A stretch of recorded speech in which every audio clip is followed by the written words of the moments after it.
Les collèges publics de l'Ontario célèbrent leur 50e anniversaire cette année. Depuis 50 ans, nos collèges publics jouent un rôle vital pour soutenir la croissance économique de la province et améliorer l'accès à l'enseignement postsecondaire nécessaire pour les emplois d'aujourd'hui. Mais la part de financement du gouvernement provincial a fortement diminué au fil du temps, passant de 75 % par le passé à 37 % aujourd'hui. L'Ontario a désormais le triste honneur d'avoir le financement gouvernemental par étudiant le plus faible de toutes les provinces. Pire encore, les collèges n'investissent pas les ressources limitées dont ils disposent dans les premières lignes qui prennent en charge les étudiants. Le nombre d'étudiants a plus que doublé depuis 1989. Mais le nombre de membres du personnel scolaire à temps plein est resté stable ou a même diminué. Pendant ce temps, le nombre de membres du personnel scolaire contractuel a explosé.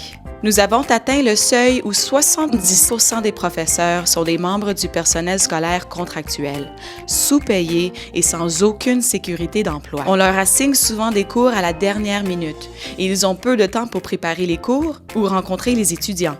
Mais encore que le nombre de membres du personnel scolaire à temps plein stagne, un autre groupe ne cesse de prospérer. Il s'agit des administrateurs, dont le nombre a augmenté de 77 % seulement depuis 2002.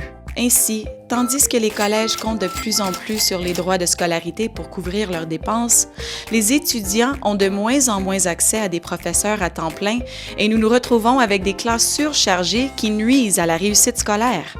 C'est une question de priorité. Le personnel scolaire n'a pas les mêmes priorités que les présidents de collège. Alors que les présidents continuent de faire pression pour utiliser leurs ressources limitées afin d'obtenir davantage d'administrateurs et des augmentations salariales pouvant atteindre 50 % pour eux-mêmes et les cadres de direction, le personnel scolaire estime que ces fonds devraient être investis dans les travailleurs de première ligne qui contribuent à la réussite des étudiants.